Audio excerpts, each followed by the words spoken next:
Bienvenidos a este espacio de aprendizaje. Mi nombre es Gastón Paltegui y en esta oportunidad los estaré acompañando a lo largo de esta presentación, donde abordaremos algunas características generales relacionadas con la hormona de crecimiento. Para comenzar, les propongo recuperar el concepto de hormonas. Definíamos como hormonas al producto de secreción de las glándulas endócrinas, entendiendo por glándulas endócrinas aquellos órganos especializados en la síntesis y secreción de aquellos agentes químicos capaces de comportarse con una función endocrina. Estos órganos se encuentran conformados por tejidos especializados en esta función, y esa especialización consiste en encontrarse constituidos por un conjunto de células con la propiedad de la excitabilidad. Esto es, que ante un estímulo determinado, esas células son capaces de incrementar la síntesis, la producción de este conjunto de agentes químicos capaces de comportarse con una función hormonal. Luego de ser producidos, estos agentes serán secretados hacia el exterior de la célula y con ello alcanzarán la matriz extracelular. A partir de allí alcanzarán la corriente sanguínea. Por el torrente sanguíneo serán transportados a distancia hacia los órganos blanco específicos de acción, hacia los órganos efectores que generalmente se encuentran ubicados a distancia de las glándulas endócrinas. Estos órganos se encuentran compuestos por tejidos especializados, por tejidos sensibles a la acción de estas hormonas.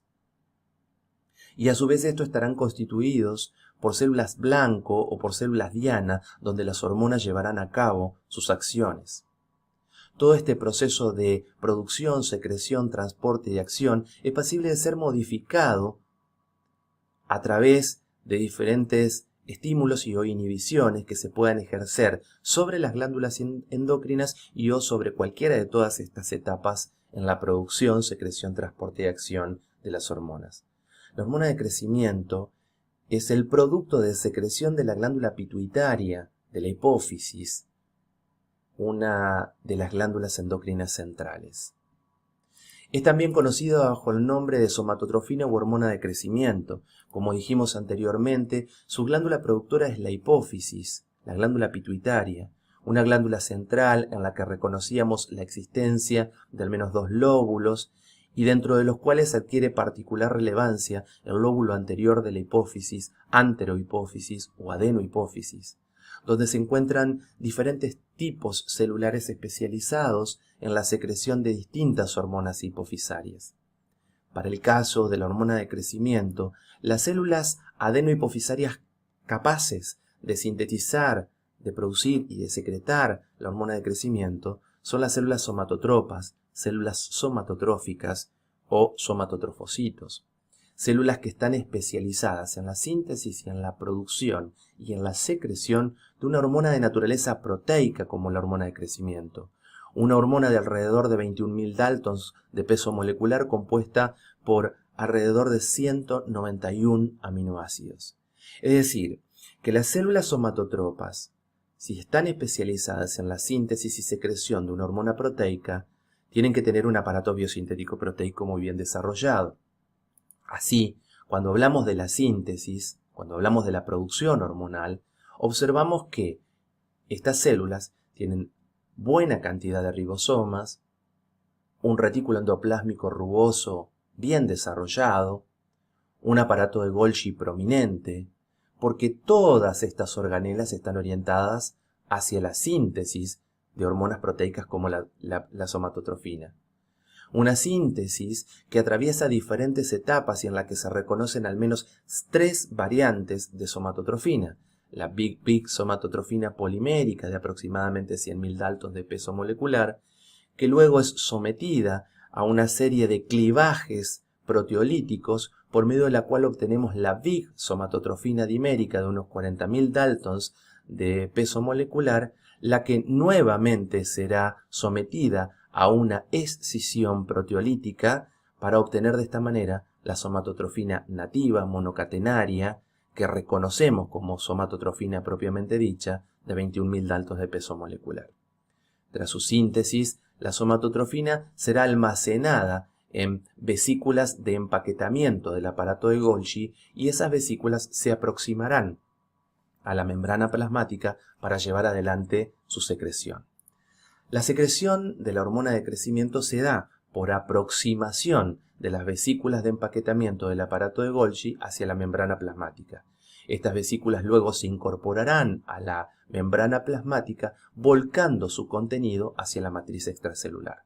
A estos pasos, que se reúnen dentro de los mecanismos de transporte en masa, particularmente la exocitosis, son los que permiten explicar la forma en la que una hormona de naturaleza proteica será secretada a través de una membrana de naturaleza grasa.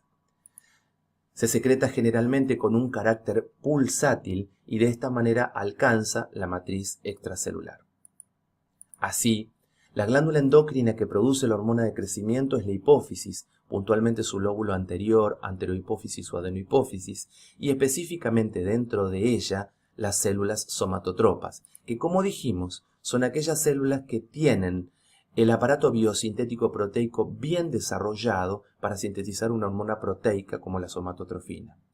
Luego de empaquetadas entonces en las vesículas de almacenamiento del aparato de Golgi, estas vesículas, por mecanismo de transporte en masa, volcarán la somatotrofina en la matriz extracelular.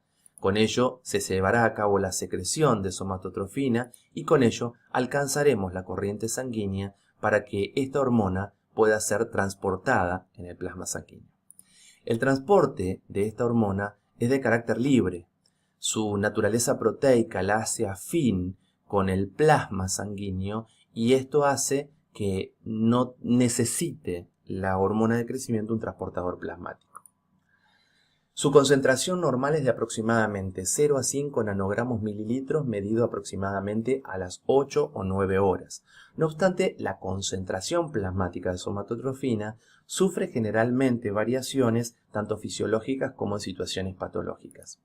Dentro de las situaciones fisiológicas que aumentan la concentración de somatotrofina sérica, podemos identificar la pubertad, donde el aumento de su concentración alcanza la máxima posible, el ejercicio físico y las fases 3-4 del sueño profundo. Situaciones adaptativas como en el estrés o situaciones patológicas como en el caso de la hipoglucemia o la hiperaminoacidemia. La vida media de esta hormona es de alrededor de 20 minutos. Así, si recuperamos entonces la hipófisis, puntualmente el lóbulo anterior de la hipófisis, puntualmente las células somatotropas, que son las células especializadas en la síntesis, en la producción de somatotrofina, llevarán a cabo la síntesis, la secreción de esta hormona y luego alcanzaremos el torrente circulatorio por medio de la cual la hormona de crecimiento alcanzará los tejidos periféricos, los efectores ubicados a distancia. A nivel de los tejidos blancos específicos de acción, la hormona de crecimiento llevará a cabo sus acciones. Pero la hormona de crecimiento requiere, al llegar a los tejidos blancos, de un procesamiento previo. ¿Cómo actúa la hormona de crecimiento? Lo hace a través de un conjunto de sustancias conocidas bajo el nombre de somatomedinas. Las somatomedinas son compuestos efectores de la acción de la hormona de crecimiento y actúan de forma semejante a los factores de crecimiento.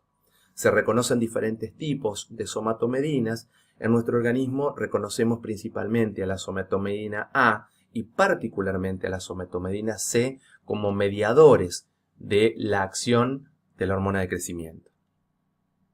Resumiendo entonces, la glándula pituitaria o hipófisis produce la hormona de crecimiento, la que al llegar a sus tejidos periféricos requerirá de la transformación en somatomedinas y las somatomedinas serán las verdaderas responsables de llevar a cabo las acciones de la hormona de crecimiento. ¿Cuáles son las acciones propiamente dichas de las hormonas de crecimiento? La hormona de crecimiento vía somatomedinas actúa sobre el crecimiento estimulando el crecimiento y el desarrollo de todos los tejidos periféricos excepto del sistema nervioso. Sobre el metabolismo ejerce un efecto bifásico. Inicialmente, luego de ser secretada, lleva adelante un conjunto de acciones que se transformarán en otras acciones diferentes luego de 2 a 3 horas de llevadas a cabo esta secreción. Las acciones que se llevan adelante luego de 3 horas se conocen bajo el nombre de acciones intrínsecas propiamente dichas de la hormona de crecimiento. Sobre el metabolismo, inicialmente puede actuar sobre el metabolismo de los hidratos de carbono, aumentando la captación periférica de glucosa y estimulando la glucólisis, esto es, actúa sobre las células periféricas, haciendo que las células periféricas aprovechen mejor la glucosa circulante. Aumentar la captación periférica de glucosa implica que la glucosa entre mejor a las células. Estimular la glucólisis implica capitalizar la glucosa como una herramienta energética para dar el aporte energético necesario a ese tejido para que se pueda llevar adelante los fenómenos de crecimiento. Sobre el metabolismo de las proteínas, la hormona de crecimiento lleva adelante un fenómeno más bien anabólico proteico, es decir, estimula el transporte de aminoácidos y la síntesis proteica. Sobre los lípidos, estimula la lipogénesis e inhibe la lipólisis. Luego de 2 a 3 horas, las acciones intrínsecas cambian. Así, ejerce un efecto lipolítico por estímulo de la lipasa hormonosensible y un estímulo y una acción hiperglucemiante. Si queremos integrar todas estas acciones con nuestro conocido eje hipotálamo, hipofisario y sobre las acciones periféricas de estas hormonas, deberíamos decir entonces que el hipotálamo produce STHRH o, como hemos dicho anteriormente, hormona relacionada con la somatotrofina o factor hipotalámico relacionado con somatotrofina o hormona liberadora de somatotrofina o somatoliberina o somatocrinina, una hormona de naturaleza hipotalámica que tras ser secretada puede ejercer o llevar adelante 2 caminos. El primero, el del fenómeno de autorregulación, es decir, actuar sobre el propio hipotálamo, llevando adelante un fenómeno de feedback ultracorto que autorregula su propia producción.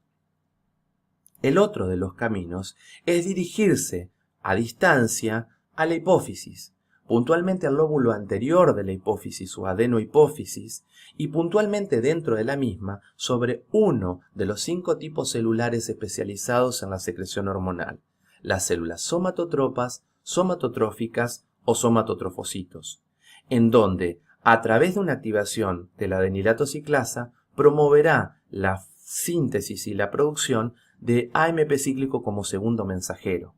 Esto permitirá la producción de STH o somatotrofina. La somatotrofina se dirigirá luego hacia los tejidos periféricos, donde será transformada en somatomedinas, verdaderas efectoras de la acción de la somatotrofina. Las acciones que estudiamos son acciones de somatotrofina vía somatomedinas A y principalmente somatomedina C. Las somatomedinas luego podrán volver a la hipófisis a llevar adelante un fenómeno de feedback corto de regulación de la secreción de somatotrofina. Como así también podrán dirigirse hacia al hipotálamo a llevar adelante un fenómeno de feedback largo por medio del cual también se regule la producción de STHRH o STHRF. Hemos visto así entonces cómo la hipófisis a partir de las células somatotropas se especializan en la síntesis, en la producción de hormona de crecimiento, en la secreción a través de un mecanismo de transporte en masa, en su transporte libre a lo largo del torrente circulatorio por su naturaleza proteica, para alcanzar luego los órganos efectores sobre los cuales llevarán a cabo sus acciones que no pueden llevarse adelante si no es previa transformación en somatomedinas. Esperamos esta presentación haya sido de utilidad para todos ustedes. Muchísimas gracias.